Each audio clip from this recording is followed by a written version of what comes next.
ये कहानी है कुछ ऐसे बच्चों की जो जॉम्बी अपोकेलिप्स के दौरान अपने स्कूल में फंस जाते हैं, जहां जॉम्बी बने दूसरे बच्चे अब इन्हें मारने के लिए इनके पीछे पड़े हैं। अब यह सभी बच्चे अपनी जान किस तरह बचाएंगे और आखिर यह जॉम्बी वायरस किस तरह फैला, आइए जानते हैं। कहानी की शुरुआत होती है कोरिया में, जहाँ एक लड़के जिन्सू को देखते हैं, जिसे उसके स्कूल के बुली गैंग के लड़के बहुत मारते हैं। वो बुली गैंग के लड़के जिन्सू को बहुत ही बुरी तरह से मारते हैं। तभी जिन्सू के बॉडी में कुछ अजीब किस्म की एक्टिविटी होने लगती है और वो एक जॉम्बी जैसा बिहेव करता है। जिन्सू उन लड़कों से फाइट बैक भी है। इसी लड़ाई में जिन्सू छत से नीचे गिर जाता है। अब जिन्सू हॉस्पिटल में एडमिट था। यहाँ जिन्सू के पिता उसके पास आते हैं। जिन्सू के पिता का नाम मिस्टर ली होता है। मिस्टर ली देखते हैं कि जिन्सू अब भी काफी गुस्से में है। जिन्सू अपने पिता से कहता है कि मैं उन लड़कों को मार देना चाहता था जिन्होंने मेरी जिंदगी नर्क बना दी है। अब यहाँ गुस्से की वजह से जिन्सू एक बार फिर से जॉम्बी बनने लगता है। मिस्टर ली सब जानते थे कि उनका बेटा जॉम्बी बन रहा है। यहाँ जिन्सू जॉम्बी बनकर अपने ही पिता पर हमला करने लगता है। मिस्टर ली खुद को बचाने के लिए एक किताब उठाते हैं और उससे अपने ही बेटे को जान से मार देते हैं। मिस्टर ली जिन्सू को एक सूटकेस में डालकर कहीं ले जाने लगते हैं। तभी जिन्सू का एक हाथ सूटकेस से बाहर आ जाता है और मिस्टर ली देखते हैं कि जिन्सू अब भी मरा नहीं है, बल्कि वो अभी भी जिंदा है। अब यहाँ से सीन शिफ्ट होता है और हम कुछ दिनों बाद योसन हाई स्कूल को देखते हैं। यहाँ जिन्सू के पिता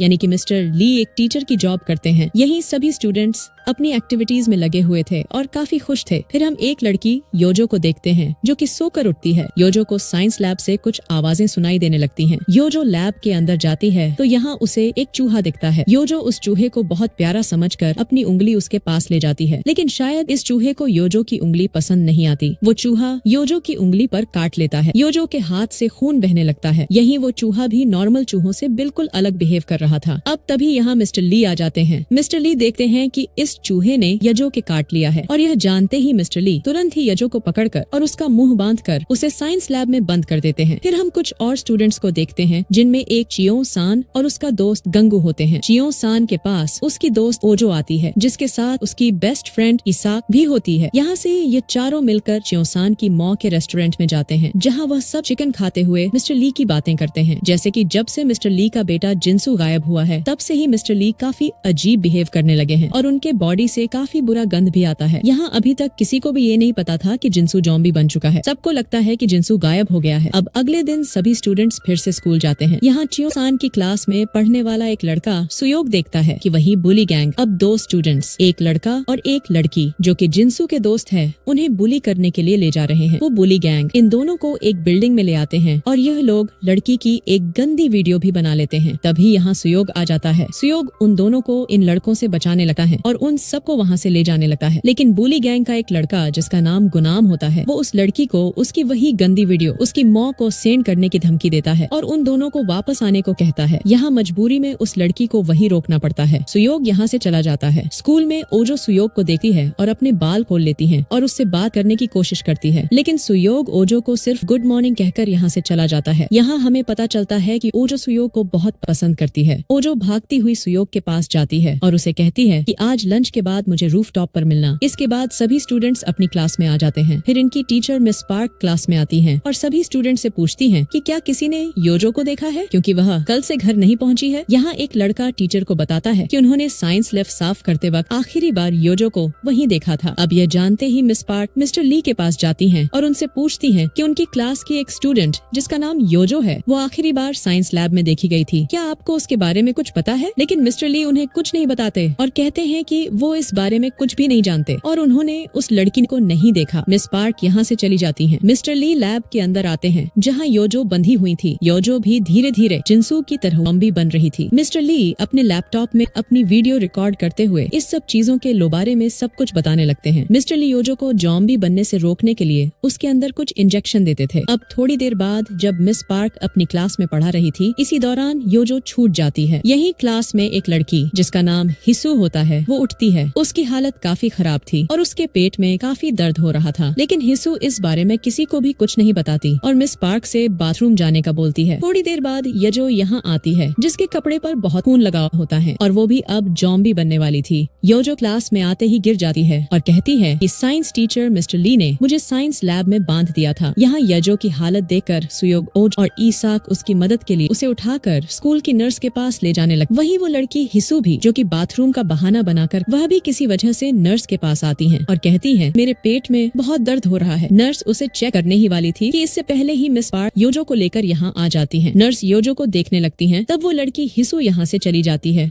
यही मिस पार्क देखती हैं कि योजो को यहाँ ठीक नहीं किया जा सकता है, इसलिए वो एम्बुलेंस को फोन करके यहाँ बुलाती हैं। योजो अभी पूरी तरह से जॉम्बी नहीं बनी थी, इसलिए वो अपने टीचर को बताती है कि साइंस टीचर ने मुझे एक अजीब सा इंजेक्शन भी दिया था। तभी यहाँ पर यजो के अंदर तेजी से वायरस फैलने लगता है, इसीलिए नर्स उसे इंजेक्शन देकर बेहोश कर देती है। इसके बाद एम्बुलेंस यहाँ आ जाती है और वो लोग योजो को यहाँ से अस्पताल ले जाने लगते हैं। मिस पार्क ओजो और सुख से कहती है इस सब के बारे में किसी को भी कुछ मत बताना, लेकिन ओजो की दोस्त इसाक ने पहले ही क्लास में जाकर सबको सब कुछ बता दिया होता है कि यजू काफी अजीब बर्ताव कर रही है और उसे मिस्टर ली ने उसे बंद करके रखा था। यही वही लड़की हिसू अपना बैग लेकर स्कूल से बाहर चली जाती है। दूसरी तरफ सुयोग ओजो से पूछता है कि तुम मुझे स्कूल की छत पर मिलने के लिए क्यों बुला रही हो। इस पर ओजो आसपास देखती है और अपना नेम टैग सुयोग को देकर उससे डेट पर चलने के लिए पूछती है। सुयोग उसे जवाब नहीं दे पाता। तभी चियो सान ओजो को खोजता हुआ यहाँ पर आ जाता है। इसके बाद ओजो यहाँ से चली जाती है। सुयोग चियो सान को ये सब के बारे में कुछ भी नहीं बताता। फिर यह दोनों भी क्लास में जाने लगते हैं। यही मिस पार्क और एक टीचर मिस्टर ली के पास जाते हैं और उन्हें बताते हैं कि हमने योजो को अस्पताल भेज दिया है। ये जानकर मिस्टर ली सबसे कहते हैं कि हमें उसे अस्पताल पहुंचने से रोकना होगा, मगर कोई भी मिस्टर ली की बात नहीं सुनता। यहाँ मिस पार्क ने पहले ही पुलिस को बुला लिया होता है, क्योंकि मिस्टर ली ने योजो को कैद करके रखा था। अब यहाँ एक पुलिस ऑफिसर और एक डिटेक्टिव आते हैं। डिटेक्टिव मिस्टर ली को अरेस्ट करके यहाँ से ले जाते हैं। यही उन्हीं नर्स को पता चलता है कि योजो ने उससे काट लिया था और अब उनके अंदर भी जॉम्बी वायरस फैलने लगता है, जिससे वो भी जॉम्बी बन जाती हैं। तभी लंच टाइम होता है। सभी बच्चे क्लास से बाहर निकल जाते हैं। सुयोग अपनी क्रश नामरा के पास जाता है। सुयोग नामरा को पसंद करता है। सुयोग नामरा से स्कूल के बाद यजो से मिलने चलने के लिए पूछता है ताकि वो नामरा के साथ बाहर जा सके, लेकिन नामरा उसके साथ जाने से मना करती है और यहाँ से चली जाती है। वहीं उस बुली गैंग के दो लड़के नर्स के रूम के बाहर से गुजरते हैं और उन्हें देखकर उनकी वीडियो बनाने लगते हैं, लेकिन नर्स पूरी तरह से जॉम्बी बन चुकी थी और वो इन दोनों पर हमला करती है। नर्स एक लड़के के काट लेती है। ये देखकर सभी लोग यहाँ से भागते हैं। नर्स भी उन सबके पीछे पड़ जाती है। इधर यह लड़का भी नर्स के काटने के कारण जॉम्बी बन जाता है। वह दूसरे लड़कों को भी काटने लगता है। देखते ही देखते सारे बच्चे जॉम्बी बनने लगते हैं। इधर वही लड़की जी जिसकी बुली गैंग ने न्यूड वीडियो बनाई थी, वह स्कूल की छत पर खड़ी हुई थी और मरने के बारे में सोच रही थी। तभी उसका दोस्त उसके पास आकर उसे रोकता। हैजी अपने दोस्त से कहती है कि वह बोली गैंग मेरी न्यूड वीडियो अपलोड कर देंगे, लेकिन जी का दोस्त उसे कहता है कि ऐसा मत करो, मैं सब कुछ ठीक कर दूंगा। मगर इंजी को अब लगने लगता है कि यह जगह नर्क है, इसलिए जी यहाँ से कूदने ही वाली थी। तभी इन दोनों को कई सारे बच्चे दिखते हैं जो कि जॉम्बी बन चुके थे और खिड़की से नीचे कूद रहे थे। देखते ही देखते पूरे स्कूल में ये जॉम्बीज फैल जाते हैं। लेकिन यहाँ क्लास की टॉप पर नामरा पूरे फोकस के साथ अब भी अपनी किताब पढ़ रही थी। तभी सुयोग यहाँ आकर उसे जॉम्बी से बचा कर ले जाता है। वहीं ओजो और चियोसान कैफेटेरिया में होते हैं। यहाँ ओजो चियोसान को बता देती है कि उसने सुयो को बता दिया है कि वह उसे बहुत पसंद करती है। ये सुनकर चियोसान का दिल टूट जाता है, लेकिन वो ओजो को यह सब पता नहीं लगने देता। तभी कैफेटेरिया में भी कई सारे जॉम्बीज आने लग जाती हैं, जिससे यहाँ पर भाग दौड़ मच जाती है। किसी को भी कुछ भी समझ नहीं आ रहा था कि ये सब क्या चल रहा है। तभी ओजो गिर जाती है और एक जॉम्बी उसे मारने आता है, मगर चिंगसान यहाँ आकर उसे बचा लेता है। कैफेटेरिया में जॉम्बीज बच्चों को चियोसान किसी तरह कुछ और बच्चों के साथ ओजो को यहाँ से बाहर निकाल यहाँ से ले जाने लगा। यही उसी बुली गैंग का एक लड़का गुनाम जॉम्बीज को मारकर अपनी जान बचा रहा था। अब वह एक जगह पर आकर छुप जाता है। इधर ओजो और चियोसान कैफेटेरिया से बाहर आ गए थे, लेकिन पूरे स्कूल में जॉम्बीज फैल चुके थे, इसीलिए दोनों अपनी जान बचाकर भागने लगते हैं। और तभी एक आदमी गाड़ी लेकर आता है, लेकिन वह जॉम्बी बन चुका था, इसलिए उसकी गाड़ी करा जाती है। चिंसन ये देखकर ओजो के साथ ऊपर चढ़ता है और यह दोनों बिल्डिंग के ऊपर आ जाते हैं, लेकिन बिल्डिंग के अंदर भी जॉम्बीज आ चुके थे। एक जॉम्बी चिंगसान को पकड़ ले रहा है। तभी ओजो फायर एक्टिंग यूशर से उस जॉम्बी को रोकती है और ये दोनों यहाँ से भाग जाते हैं। अब ये दोनों अपनी क्लास में आ जाते हैं, जहाँ इनके बाकी दोस्त भी जॉम्बी से बचकर छुपे हुए थे। बाहर सुयोग नामरा के साथ जॉम्बी से बचकर भाग रहा था। तभी इन दोनों को एक सीढ़ी दिखती है। नामरा और सुयोग भी उस सीढ़ी की मदद लेकर अपनी क्लास में अपने दोस्तों के पास आ जाते हैं। यहाँ यह सब समझ जाते हैं कि स्कूल में जॉम्बी वायरस पूरी तरह से फैल चुका है। अब इसके बाद हम फिर से योजो को देखते हैं, जो कि अस्पताल पहुंच चुकी थी, लेकिन योजो को अभी तक यहाँ होश नहीं आया था। वहीं वह डिटेक्टिव मिस्टर ली से पुलिस स्टेशन में पूछताछ कर रहे रहे थे। यहाँ डिटेक्टिव को पता चलता है कि मिस्टर ली ने बायोलॉजी में PhD कर रखी है और वह पहले दवाई कंपनी में रिसर्चर थे, पर फिर मिस्टर ली ने उस जॉब को छोड़कर टीचर बन गए। यहाँ मिस्टर ली बताते हैं कि जब स्कूल के बच्चे उनके बेटे जिंसू को बहुत परेशान करता था और यह भी बताया कि मेरा बेटा सुसाइड भी करना चाहता था। उन्होंने अपने बेटे को ताकतवर बनाने के लिए एक चूहे पर एक्सपेरिमेंट किया। उन्होंने एक चूहे को एक बिल्ली के साथ रखा, जहाँ बिल्ली रोज चूहे को मारती थी, लेकिन फिर एक दिन चूहे ने अपने लिए फाइट बैक किया।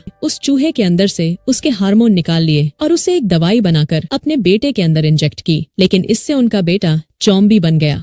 अब डिटेक्टिव यह सब जानकर चौंक जाता है। वहीं हॉस्पिटल में योजो का होश आ जाता है। योजो यहाँ डॉक्टर्स को काटने लगती है। सभी लोग यहाँ से अपनी जान बचाकर भागते हैं। इधर वही लड़की हिसू अपनी परेशानी से जूझती हुई कहीं जा रही थी, तभी वह एक गाड़ी से टकराने से बाल बाल बचती। इस गाड़ी के अंदर योसान हाई स्कूल के एथलीट बच्चे थे जो कंपटीशन के लिए बाहर गए थे। अब जब वह स्कूल में वापस आते हैं तो यहाँ उन्हें चारों तरफ ज़ॉम्बीज मिलते हैं। इधर चियोसान और बाकी सभी अपनी जान बचाकर क्लास में छुपे हुए थे। तभी यह सब अन को ढूंढ और फिर इमरजेंसी नंबर पर कॉल करके उन्हें बताते हैं कि यहाँ बहुत ज्यादा ज़ॉम्बी वायरस फैल चुका है, जिससे सभी लोग ज़ॉम्बी बनकर दूसरे लोगों को मार रहे हैं और अब हम यहाँ फंस चुके हैं। लेकिन इमरजेंसी कॉल डिपार्टमेंट वाले सोचते हैं कि बच्चे कुछ भी बोल रहे हैं और बच्चे साथ कोई मजाक कर रहे हैं, मगर फिर वहाँ और भी बहुत फोन आया और सबसे पहले फोन अस्पताल से आया। बात धीरे धीरे गंभीर होती जाती है और इधर काफी देर होने के बाद भी यह सब देखते हैं कि इन्हें बचाने कोई नहीं आया, तो यह सब समझ जाते। इमरजेंसी कॉल डिपार्टमेंट वालों ने इनकी बातों पर विश्वास नहीं किया होगा। ओन्स फायर डिपार्टमेंट में कॉल करके अपने पिता को यहाँ आने के लिए बोलती है, क्योंकि योजो के पिता फायर फाइटर थे। यहाँ योजो के पिता भी अपनी रेस्क्यू टीम के साथ दूसरे लोगों को बचाने निकल जाते हैं। वहीं सारे बच्चे काफी डरे हुए थे। अचानक हम देखते हैं कि इनके एक टीचर भागते हुए इनकी क्लास में आ जाते हैं। ये सारे बच्चे अपने टीचर को नॉर्मल समझकर क्लास में रुकने देते हैं, लेकिन तभी योजो और उसकी एक फ्रेंड को दिख जाता है कि इन्हें भी किसी ज़ॉम्बी ने काट लिया है। तब ये सब समझ जाते इनके टीचर भी ज़ॉम्बी बन जाएंगे, लेकिन टीचर बोलते हैं तुमने मुझ पर चिल्लाया क्यों, और फिर वो टीचर भी ज़ॉम्बी बनकर उस लड़की को काट लेते हैं। यह देखकर एक लड़का उसे बचाने लगा है। चिनसन एक बेंच से उन टीचर को रोकता है। इधर वो लड़की जिसके टीचर ने काट लिया था वो काफी डर जाती है, क्योंकि उसे पता चल गया था कि वह भी अब ज़ॉम्बी बनने वाली है। वो लड़की अपनी दोस्त नायन के पास जाती है, मगर नायन उसके लात मार उसे दूर कर देती है। तभी वह लड़की भी ज़ॉम्बी बनने लगती है। देखकर ये सब लोग तुरंत इस क्लास से बाहर भाग। तभी इनके सामने बहुत सारे ज़ॉम्बीज आने लगे। ये सभी बच्चे उन ज़ॉम्बीज से फाइट करते हैं और क्लास की खिड़की और गेट तोड़कर ज़ॉम्बीज को रोकते हुए आगे बढ़ते हैं। ऊपर की तरफ भागते हैं और ज़ॉम्बी से लड़ते लड़ते ऊपर पहुंच जाते हैं। तभी सुयोग ज़ॉम्बी से लड़ाई करते करते नीचे गिर जाता है, लेकिन सुयोग चिंगसान से कहता है कि मैं इन्हें संभाल लूंगा, तुम जाकर बाकी को बचाओ। चियोसान बाकी सबके पास चला जाता है। यहाँ इन सभी लोगों पर ज़ॉम्बीज दोनों तरफ से हमला कर देते हैं। ये लोग ज़ॉम्बी को रोकते हैं। ओजो तुरंत रूम का ताला तोड़ती है और फिर यह सभी लोग उस रूम में आ जाते हैं, मगर ओजो देखती है कि उससे फोन बाहर ही गिर चुका है। अब यहाँ इस रूम में परेशान होने की वजह से नायन और गंगू के बीच लड़ाई होने लगती है। तभी सभी लोग उन्हें रोकते हैं। यहाँ ओजो देखती है कि सुयोग व लोगों के साथ नहीं है। यह देखकर ओजो सुयोग के लिए परेशान होने लगती है। इधर जी अपने दोस्त बिल्डिंग की छत पर रुकी हुई थी। ओन जी अभी भी उन्हीं बुली गैंग के बारे में मैं सोच रही थी। वह चाहती थी कि सभी लोग मर जाएं। यही बुली गैंग का एक साथी अभी कैफेटेरिया में छुपा हुआ था और वह ज़ॉम्बी से बचने के लिए उसके साथ छुपी हुई एक लड़की को बाहर कर देता है, जिससे ज़ॉम्बीज उस लड़की को खा जाते हैं। इधर बाथरूम में हम कुछ और मेन कैरेक्टर को देखते हैं, जिनमें एक लड़का दो लड़कियों के साथ छुपा हुआ था। तभी मिंजी नाम की एक लड़की देखती है कि उनके साथ की दूसरी लड़की को भी ज़ॉम्बी ने काट लिया है और वह भी ज़ॉम्बी बन रही है। इसीलिए मिंजी उसे बाथरूम में लॉक कर देती है। इधर इन सभी बच्चों की टीचर मिस पार्क किसी तरह ज़ॉम्बी से बचकर अनाउंसमेंट रूम की तरफ जाती हैं। वहीं बाथरूम में वो लड़की ज़ॉम्बी बन चुकी थी। तभी वो लड़का और मिंजी मिलकर उस लड़की पर हमला कर देते हैं, लेकिन वो लड़की तब भी नहीं मरती। तभी उन्हीं एथलीट में से एक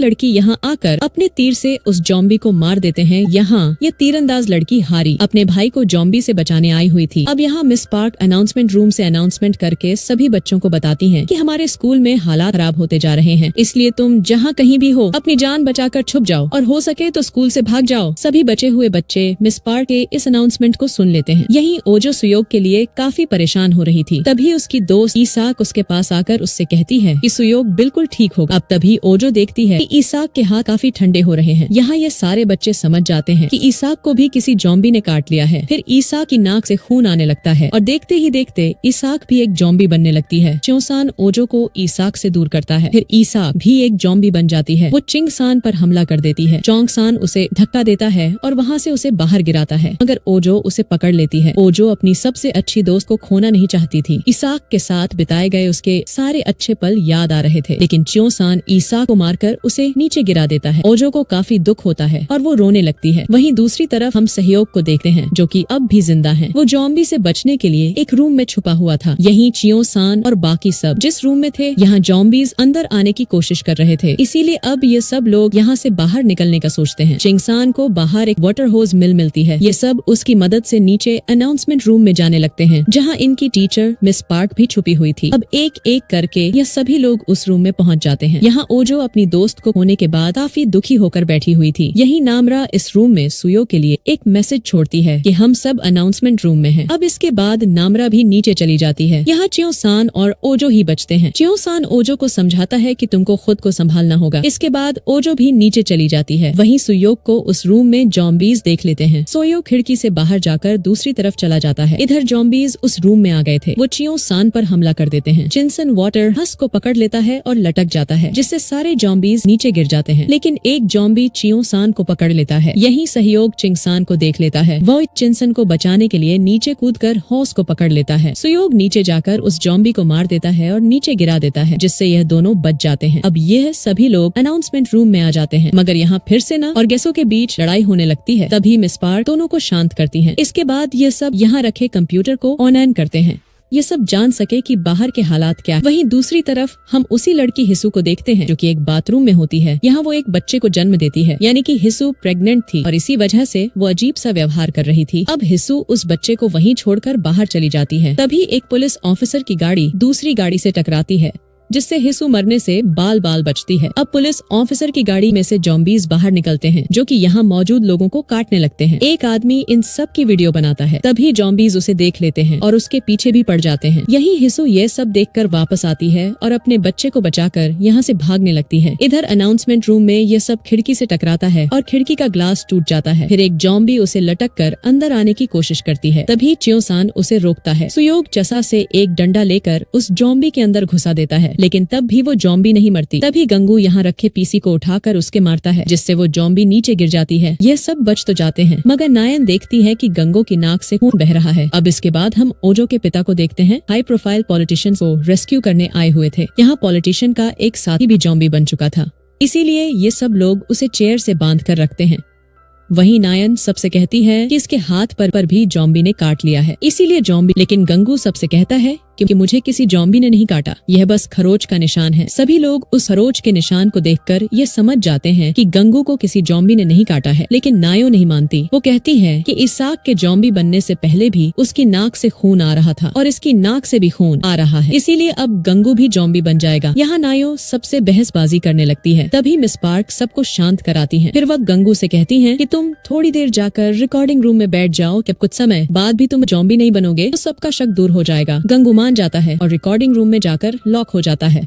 इधर गुनाम कैफेटेरिया से बाहर निकलकर भाग, लेकिन कई सारे जॉम्बीज उस पर हमला कर देते हैं। गुनाम उनसे फाइट करता है और एक चाकू उठाकर उन्हें मारने लगता है। इसके बाद हम च्योसान की माँ को देखते हैं, जो कि अपने रेस्टोरेंट में थी। तभी वो न्यूज में देखती हैं कि योसा में जॉम्बी वायरस फैल रहा है, जिससे लोग जॉम्बी बन रहे हैं। ये खबर सुनकर च्योसान की माँ तुरंत ही च्योसान को कॉल करती है, लेकिन चिंगसान के पास उसका फोन नहीं था, जिससे च्योसान की माँ काफी घबरा जाती है। वह तुरंत ही स्कूल की तरफ च्योसान को बचाने जाने लगती है। वहीं ओजो के पिता का एक साथी भी जॉम्बी बन जाता है और सब पर हमला करने लगता है, इसीलिए ओजो के पिता उसे पकड़कर यहाँ बांध देते हैं। यही हम देखते हैं कि मिलिट्री वाले अब पूरे योसा को चारों तरफ से घेर रहे हैं, ताकि कोई भी जॉम्बी योसा से बाहर न निकल पाए और वायरस पूरे कोरिया में न फैले। इसी दौरान मिलिट्री ऑफिसर्स को जॉम्बी देख लेते हैं। जॉम्बी इन पर हमला करते हैं, लेकिन मिलिट्री ऑफिसर्स उन्हें वहीं रोक लेते हैं। इनकी इधर मिंजी और हारी अपने दोस्तों के साथ बाथरूम में छुपी हुई थी, लेकिन अब ये चारों भी यहाँ से बाहर निकलने का फैसला करते हैं। वहीं अनाउंसमेंट रूम रूम में आधा घंटा बीत चुका था, लेकिन गंगू अब तक कोई जॉम्बी नहीं बना था। ये देखकर मिस पार्क गंगू को बाहर आने के लिए कहती हैं, लेकिन अब गंगू बाहर नहीं आना चाहता था। तभी बाकी सभी लोग उसी लड़की नायन से कहते हैं कि अब तुम्हें अंदर जाकर उससे माफी मांगनी चाहिए। मिस पार्क भी नायन को अंदर जाने के लिए कहती हैं। इसके बाद नायन अंदर जाकर गंगू के पास जाती है और उससे बात करती है। नायन अपने रुमाल से गंगू की चोट साफ करती है, लेकिन नायन गंगू से माफी नहीं मांगती और फिर से उससे खराब तरीके से बात करती है, जिससे गंगू को काफी गुस्सा आ जाता है। नायन बाहर आती है और गंगू भी गुस्से में उसके पीछे बाहर आ जाता है, लेकिन सभी लोग गंगू को रोककर उसे शांत कराते हैं। यहाँ सभी लोग नायन को बुरा कह रहे थे, लेकिन नायन सबसे कहती है कि मैं सही थी, वो देखो गसू जॉम्बी बन रहा है। और तभी ये सब गंगू को देखते हैं, जो कि सच में अब जॉम्बी बनने लगा था। सभी लोग उससे डर कर पीछे हटने लगे। चिंगसान ये सब देख काफी हैरान परेशान था कि उसका दोस्त भी अब एक जॉम्बी बन रहा था। गंगू समझ चुका था कि वो जॉम्बी बन रहा है, इसलिए वो काफी रोने लगता है। उसे समझ नहीं आता कि अब वह क्या करे। मिस पार्क उससे कहती है कि तुम वापस रिकॉर्डिंग रूम में जाकर बैठ जाओ, पर नायन कहती है कि बाहर निकाल दो। अब यहाँ गंगू खुद ही बाहर जाने लगा, क्योंकि वो अपने दोस्तों को चोट नहीं पहुँचाना चाहता था, लेकिन वह बाहर नहीं जा सका। पूरी तरह से जॉम्बी बनकर इन सब पर हमला कर देता है। यह देखकर च्योसान खिड़की की तरफ जाकर बैठ और उसे अपनी तरफ बुलाता है। इसके बाद च्योसान खिड़की से नीचे की ओर गिरा देता है। गंगू नीचे गिरकर बाकी सभी जॉम्बीज के साथ भागने लगता है। यहाँ च्योसान अपने दोस्त होने की वजह से काफी दुखी हो जाता है। इधर वही लड़की हिसू अपने बच्चे को लेकर च्योसान की माँ के रेस्टोरेंट में आकर छुपती है, लेकिन उसे भी एक जॉम्बी ने काट लिया था। इसीलिए वह अपने बच्चे को एक जगह रखकर खुद को रस्सी से बांध लेती है, ताकि जब वो जॉम्बी बन जाए तो वह अपने बच्चे को चोट न पहुंचा पाए। इसके बाद हिसू भी एक जॉम्बी बन जाती है। वहीं दूसरी तरफ अंजो के पिता उन्हीं पॉलिटिशियन के साथ थे। वो उन पॉलिटिशियन को बताते हैं कि मैंने रेस्क्यू टीम को बता दिया है कि हम यहाँ पर फंसे हुए हैं और रेस्क्यू टीम हमें बचाने यहाँ आने वाली है। ओजो के पिता अपनी बेटी ओजो के लिए काफी परेशान थे। वो ओजो को कॉल भी करते हैं। ओजो के पास फोन नहीं था, जिससे ओजो के पिता की ओजो से बात नहीं होती और उन्हें और भी ज्यादा चिंता करने लगती है। इधर चिंगसान और बाकी सभी दुखी होकर गंगू को याद कर रहे थे, क्योंकि गंगू काफी अच्छा लड़का था। लेकिन यहाँ नायन फिर से उसे बुरा कहने लगती है। तभी नामरा को गुस्सा आ जाता है। वो नायन के पास जाकर उसे एक थप्पड़ मार देती है और फिर सबको बताती है कि मैंने देखा था कि इसने अपने रुमाल पर जॉम्बी का खून लगा लिया था और फिर गंगू की चोट साफ करने के बहाने इसने जॉम्बी का खून गंगू की चोट पर लगा दिया, जिसके बाद ही इन्फेक्टेड होकर जॉम्बी बन जाए। नायन बहुत डर जाती है और नायन कहती है कि मैंने यह कुछ भी नहीं किया। लेकिन यह सुनकर नामरा कहती है वो कि अगर तुमने यह सब नहीं किया तो अपनी चोट पर भी ये रुमाल लगाओ। लेकिन नायन ऐसा बिल्कुल नहीं करती, जिससे सब समझ जाते हैं कि नायन ने ही गंगू को जॉम्बी बनाया है। सभी लोग नायन पर काफी गुस्सा होते हैं। इसके बाद नायन भी खुद ही बाहर चली जाती है। नायन भी रो रही थी, क्योंकि शुरू से अब तक कोई भी उसे पसंद नहीं करता था। अब यही मिस पार्क सारे बच्चों से कहती है कि कुछ भी हो जाए, लेकिन किसी के साथ दोबारा ऐसा कुछ मत करना। इसके बाद मिस पार्क नायन को बचाने बाहर चली जाती है। नायन की तरफ कई सारे जॉम्बीज बढ़ रहे थे। तभी मिस पार्क यहाँ आकर नायन को बचा कर ले जाती हैं। इधर ये सभी लोग दोबारा से परेशान होने लगते हैं। तभी बाहर हेलीकॉप्टर आने लगते हैं और यह सीन यहीं कट हो जाता है। अब हम एक ब्लॉगर को देखते हैं, जो कि योसा में छुपकर जॉम्बीज को देखने और उनकी वीडियो बनाने आया था, लेकिन अब जॉम्बीज उसके पीछे ही पड़ जाते हैं। यह ब्लॉगर उनसे बचकर भागने लगता है। यहाँ चिंगसान की माँ भी किसी तरह जॉम्बी से बचते बचाते चिंगसान के स्कूल पहुँच चुकी थी। यहाँ उन्हें गंगू दिखता है, लेकिन उन्हें नहीं पता था कि गंगू भी अब एक जॉम्बी बन चुका है। चिंगसान की माँ गंगू के पास जाती है, लेकिन गसू उन्हें पकड़ने लगता है। तभी और जॉम्बीज यहाँ आकर उन्हें खाने लगते हैं। इसी दौरान हेलीकॉप्टर यहाँ आ जाते हैं, जिससे जॉम्बीज उनकी आवाज सुनकर उन्हें साथ छोड़कर दूसरी ओर आने लगते हैं। इधर कुछ देर होने के बाद ये सभी लोग बात करते हैं कि जरूर मिस पार्क और नायन जिंदा होंगे, क्योंकि जब से दोनों बाहर गए हैं तब से ही कोई भी आवाज नहीं आई है। अगर जॉम्बीज ने उन्हें काटा होता तो वो जरूर चीखते चिल्लाते, लेकिन ऐसा नहीं हुआ। इसका मतलब है कि वो लोग जरूर जिंदा हो गए। अब इसके बाद फिर से हम ऊंजा पर रुके हुए थे। यहाँ कोई भी इन्हें बचाने नहीं आया था, इसलिए अब ये दोनों यहाँ बात करने लगते हैं कि इस पूरे स्कूल में आग लग जाए और पूरी तरह से तबाह हो जाए, क्योंकि इन दोनों को पुलिस ने काफी परेशान किया था। अब इसके बाद हम फिर से ओजो के पिता को देखते हैं। वो सबको बताते हैं कि हमें बचाने रेस्क्यू टीम यहाँ कल सुबह आने वाला है और कल सुबह हमें बिल्डिंग की छत पर जाना होगा। इसके बाद ओजो के पिता पॉलिटिशियन से कहते हैं कि मेरी बेटी स्कूल में फंसी हुई है और मुझे उसे बचाने जाना होगा, लेकिन वह पॉलिटिशियन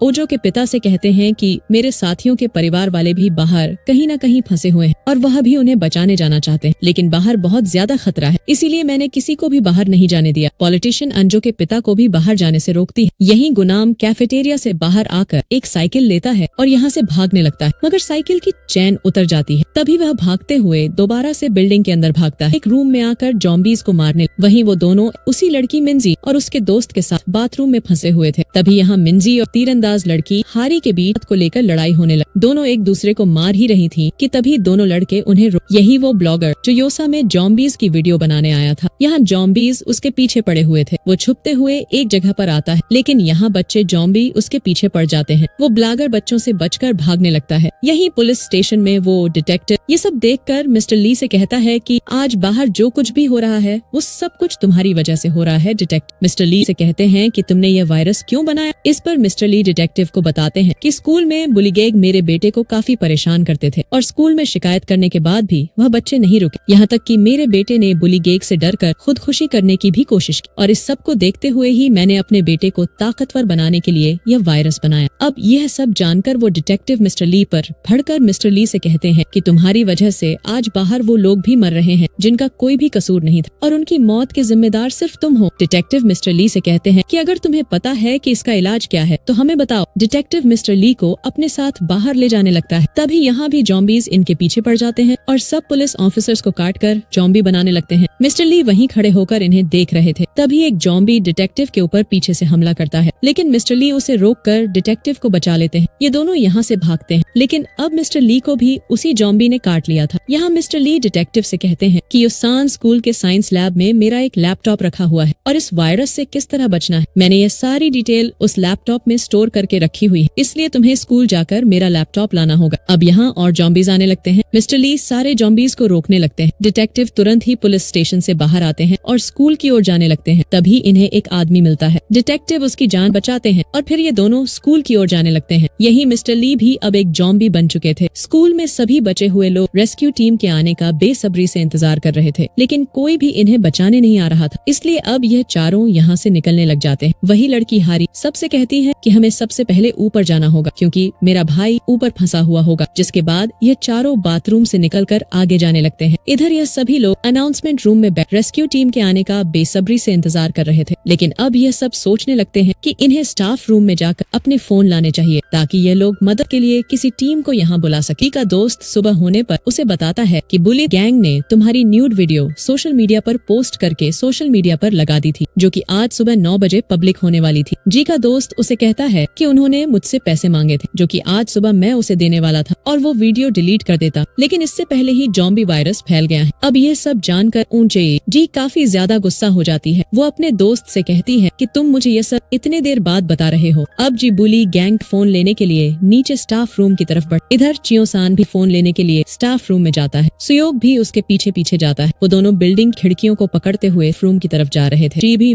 भागती हुई स्टाफ रूम की तरफ आती है। तभी जॉम्बीज उसे पकड़कर उसे खाने लगते हैं, लेकिन इस वक्त जी के अंदर जीने की चाहत बहुत ज्यादा थी। वह किसी भी तरह स्टाफ रूम में जाना चाह रही थी। तभी अचानक से सारे जॉम्बीज उसे छोड़ देते हैं। इसके बाद कोई भी जॉम्बी उस पर हमला नहीं करता। फिर ऊंचा रूम में जाते ही सारे फोन तोड़ने लगती है ताकि उसकी न्यूड वीडियो पब्लिक न हो पाए। यही जी भी अब यहाँ जी भी एक जॉम्बी बन रही थी, पर वह खुद को जॉम्बी बनने से रोक लेती है। तभी चिंसन और सुयोग भी यहाँ आ जाते हैं। वो छुपकर एक फोन उठाने की कोशिश कर ही रहा था कि जी उन्हें देख लेती है और वो इन दोनों पर हमला कर देती है। सुयोग चिंसन को बचा लेता है। फिर ये दोनों यहाँ से भागते हैं। चियो सान देखता है फोन उसने उठाया है टूटा हुआ है। चिंग सान दूसरा फोन उठाने की कोशिश करता है। तभी कई सारे जॉम्बीज अंदर आकर इन पर हमला कर देते हैं। योंगसन जॉम्बी से बचते हुए बाहर चला जाता है, वापस उसी रास्ते से भाग जाता है। यही गुनाम सारे जॉम्बीज को मारकर आराम से सो रहा था। तभी इनके प्रिंसिपल सामने आते हैं, जो कि यहाँ छुपे हुए थे। प्रिंसिपल गुनाम को अपनी गाड़ी की चाबी देते हुए उससे कहते हैं मेरी कार पार्किंग में लगी हुई है, बाहर जाओ और मेरी कार को यहाँ लेकर आओ। लेकिन गुनाम बाहर जाने से साफ मना कर देता है और फिर प्रिंसिपल और गुनाम के बीच बहस होने लगती है। वहीं दूसरी तरफ ओजो के पिता पॉलिटिशियन और उनके साथियों के साथ अब बाहर निकलते हैं। यहाँ सभी लोग जॉम्बीज को पानी से रोकते हुए ऊपर की तरफ भागते हैं। तभी पॉलिटिशियन और उनके साथी देखते हैं कि छत पर जाने के दरवाजे पर ताला लगा हुआ है। ये लोग तुरंत ही ओजो के पिता को यह सब बताते हैं। ओजो के पिता का साथी ऊपर की तरफ आता है। उसके पास कुछ टूल्स थे जिससे ये लोग उस लोग को तोड़ देते हैं। सभी लोग जॉम्बी से बचकर पर पहुंच जाते हैं। तभी इन्हें हेलीकॉप्टर दिखता है। ओजो के पिता स्मोक की मदद से उन्हें सिग्नल भेजते हैं, जिसके बाद रेस्क्यू टीम इन्हें बचाने आने लगती है। इधर चियो सान भी जॉम्बी से बचकर भाग रहा था। अब चियो सान भी उसी रूम में आ जाता है जहाँ ग्विन प्रिंसिपल को मार रहा था। चिंसन गुनाम को देखकर उसे ऐसा करने से रोकने लगता है। गुनाम प्रिंसिपल को मारने वाला था, पर चिंग सांग उसकी वीडियो बनाने लगता है और चिंग सान उसे यह वीडियो पुलिस को भेज देने की धमकी देता है। लेकिन गुनाम नहीं डरता, वो प्रिंसिपल को चाकू से मार देता है और चियो सान से वो फोन मांगता है। चिंग सान बचता है। तभी चियो सान और गुनाम के बीच यहाँ लड़ाई होने लगती है, लेकिन चंग सन उस फोन को उठाकर यहाँ से बाहर भाग जाता है, मगर गुनाम भी उसके पीछे भागने लगता है। इधर वो चारों जॉबी से लड़ते हुए ऊपर आ चुके थे। हारी बाकी सबके साथ सेकंड फ्लोर अपने भाई को बचाने आई हुई थी। उसका भाई उससे कहीं नहीं मिलता, इसीलिए अब यह सब यहाँ से भागने लगते हैं। इसी दौरान हम बाहर के हालातों को देखते हैं, जहाँ लोग यसान के लोगों को अपने एरिया में आने से रोक रहे थे। बाहर कुछ लोग जॉम्बीज की एक्टिंग करके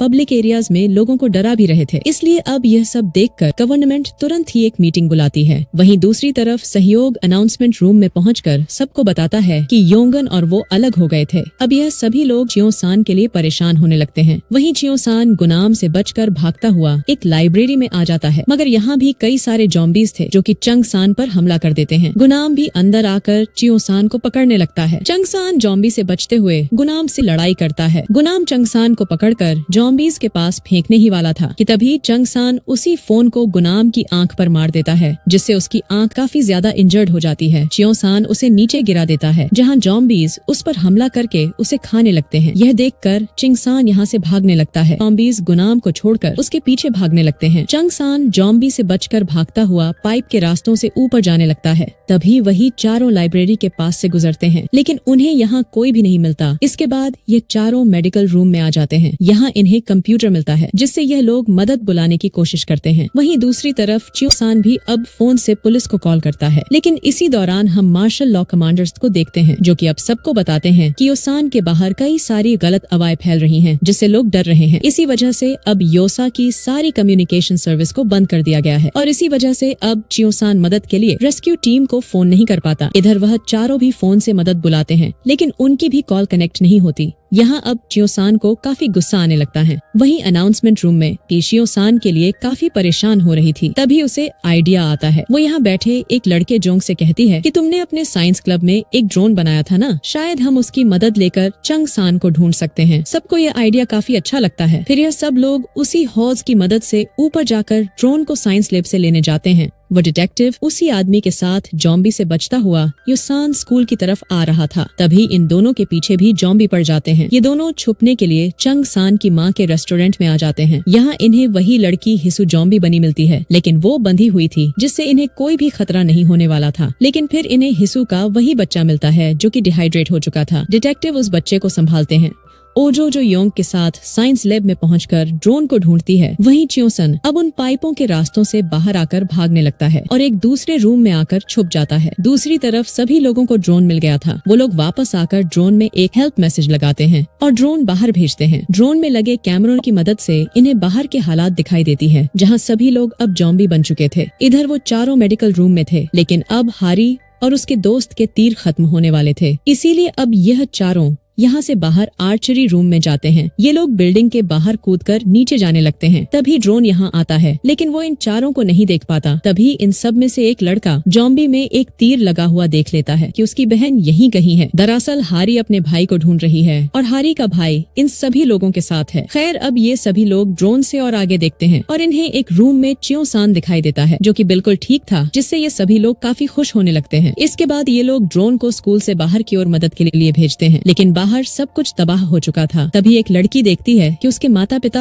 एक ट्रक में हैं, जो कि ज़ॉम्बी बन चुके हैं, जिसे देखते ही वो लड़की रोने लगती है। एंजो उस लड़की को संभालती है और तभी इनके ड्रोन की बैटरी खत्म हो जाती है और इनका ड्रोन खराब होकर वहीं गिर जाता है। ओजो के पिता उन्हीं पॉलिटिशियन के साथ रेस्क्यू होकर एक अर्बन प्रिजन में पहुंचते हैं, जिसे सरकार ने अब रेस्क्यू कैंप बना दिया था। लेकिन यहाँ मिलिट्री ऑफिसर्स इन सभी लोगों को एक रूम में बंद कर देते हैं ताकि यह लोग टेस्ट कर सके कि कहीं ये सब भी इफेक्टेड तो नहीं। वहीं दूसरी तरफ हम फिर से गुनाम को देखते हैं, जिसे ज़ॉम्बी ने काट दिया था, इसीलिए वह एक ज़ॉम्बी बनने लगता है, मगर वह खुद को कंट्रोल कर लेता है, जिससे वह ज़ॉम्बी नहीं बनता और दूसरे ज़ॉम्बीज भी अब उस पर हमला नहीं करते। इसके बाद गुनाम फिर से चुंगसान को मारने के लिए जाने लगता है। इधर जी को भी ज़ॉम्बीज ने काट लिया था, लेकिन उसने भी खुद को ज़ॉम्बी बनने से रोक लिया था, यानी कि ज़ॉम्बी वायरस गुनाम और जी की शरीर में आकर म्यूट हो गया है, जिससे यह दोनों अब ज़ॉम्बी नहीं बनते हैं। अब इसके बाद हम फिर से अनाउंसमेंट रूम में बाकी सबको देखते हैं, जो कि दुखी होकर बैठे हुए थे। तभी वही लड़की जिसके माता पिता ज़ॉम्बी बन चुके थे, वह यहाँ से कूदकर अपनी जान देने वाली थी, लेकिन सभी लोग उसे रोककर समझाते हैं। अब इसके बाद नामरा को एक आइडिया आता है। वह सबको समझाती है कि हम स्पीकर्स को चालू करके ज़ॉम्बीज को दूसरी तरफ भेज सकते हैं और इस तरह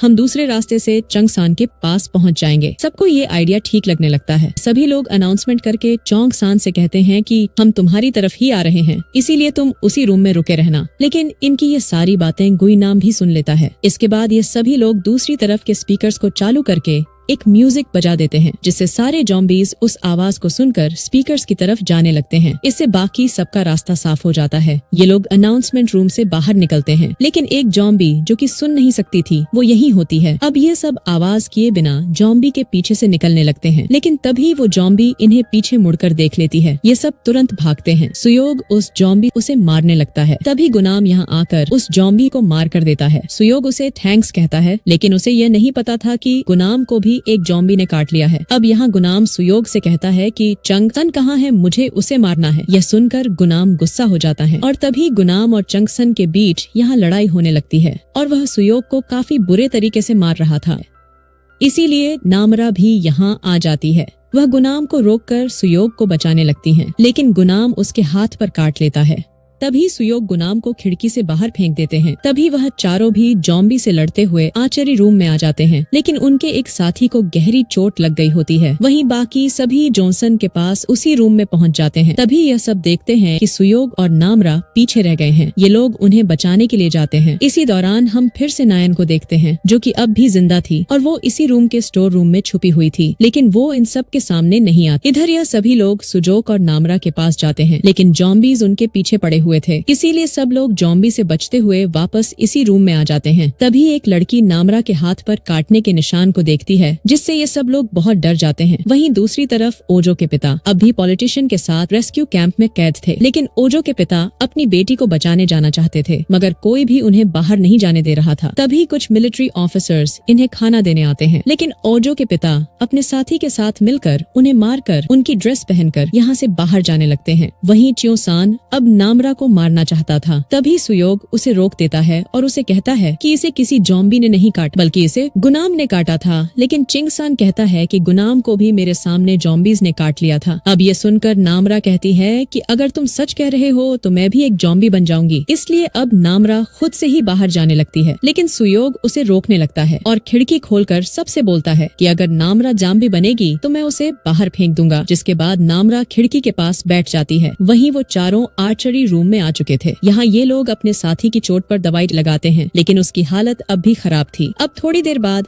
हम फिर से नामरा को देखते हैं, जिसे अब अजीब सा महसूस हो रहा है। उसकी एक आंख लाल हो जाती है और वह सुयोग के काटने वाली थी। तभी चियोसान यह देखते ही उस पर हमला करता है, लेकिन सुयोग बीच में आ जाता है। यहाँ चियोसान नामरा को मार देना चाहता था, इसलिए अब सुयोग और चोंगसान के बीच में ही लड़ाई होने लगती है। ओजो चोंगसान को दिखाती है कि नामरा बिल्कुल ठीक है, मगर नामरा कहती है कि मैं ठीक नहीं हूँ, मुझे अजीब सा महसूस हो रहा है। नामरा अब बाहर जाने लगती है, लेकिन सयोग और ओजो उसे रोकते हैं। सयोग फिर से कहता है कि गुनाम कोई जॉम्बी नहीं था, लेकिन चोंग सान कहता है कि मैंने जॉम्बीज को उसे काटते हुए देखा है। अब यह सब सुनकर ओजो कहती है कि हो सकता है गुनाम इम्यून हो गया हो और शायद नामरा भी इम्यून हो जाए। मगर वही लड़की जिसके माता पिता जॉम्बी बन गए थे वो कहती कि हो सकता है नामरा अब जॉम्बी बन जाए, इसीलिए हमें नामरा को यहाँ से बाहर निकाल देना चाहिए। अब नामरा इन सब की आपस में लड़ाई रोकने के लिए खुद बाहर जाने लगती है। तभी ओजो उसे रोकते हुए कहती है कि हम पहले ही अपनी गलतियों की वजह से साथियों को खो चुके हैं, अब हम किसी और को नहीं खोना चाहते। इसके बाद सहयोग अपने हाथों को नामरा के हाथों से बांध देता है और कहता है कि अब अगर ये जॉम्बी बन गई तो ये तुम तक नहीं पहुंच पाएगी और अब तुम सब बिल्कुल सेफ हो। ये सुनकर वहीं डिटेक्टिव हिसू के बच्चे को अपने साथ ले जाने लगते हैं। ये लोग यहाँ से भाग रहे थे, तभी इन्हें एक बच्ची दिखती है जिसके पीछे जॉम्बी पड़े हुए थे। ये लोग उस बच्ची को भी जॉम्बी से बचाते हैं और वापस रेस्टोरेंट में ले आते हैं। वो बच्ची डिटेक्टिव को दिखाती है कि मेरी माँ वहाँ है। डिटेक्टिव देखते हैं कि इस बच्ची की माँ भी जॉम्बी बन चुकी है। डिटेक्टिव ये देखकर उस बच्चे को अपने गले से लगा लेते हैं और उसे दिलासा देते हैं कि ठीक हो जाएगा। वहीं सभी लोग अब सुयोग और नामरा से दूर बैठे हुए थे। यहाँ इन सभी लोगों ने 2 दिनों से कुछ भी नहीं खाया था, इसीलिए ये लोग खाने की बातें ही करने लगते हैं। यही नायन जिस रूम में छुपी हुई थी वहाँ खाने की चीजें और ड्रिंक्स रखी थी। नायन उनकी बातें सुनकर बाहर आने वाली थी, लेकिन तभी यह सब नायन की बुराई करने लग जाते हैं और कहते हैं कि नायन की वजह से ही हमने अपने दोस्त को खो दिया। अब इनकी यह सारी बातें सुनकर नायन बाहर नहीं जाती। तभी इन सबको स्टोर रूम दिखता है। ये लोग स्टोर रूम को खोलने के लिए उसका दरवाजा तोड़ने वाले थे। वहीं ओजो के पिता उस कैंप से छुपकर बाहर निकल जाते हैं और अकेले ही यहाँ से भागने लगते हैं। तभी एक मिलिट्री ऑफिसर उन्हें देख लेता है। ओजो के पिता उसे मारकर यहाँ से भागते हैं। तभी दूसरे ऑफिसर्स उन पर गोलियां चलाने लगते हैं। इधर ये सभी लोग स्टोर रूम के दरवाजे को लात मारकर तोड़ रहे थे। दरवाजा तो नहीं टूटता, मगर जॉम्बीज उनकी आवाज सुनकर रूम के बाहर आने लग जाते हैं, इसीलिए अब यह लोग रुक जाते हैं। फिर इन सबको यहाँ पर एक कैमरा मिलता है। ये सभी लोग कैमरा में अपनी वीडियो रिकॉर्ड करके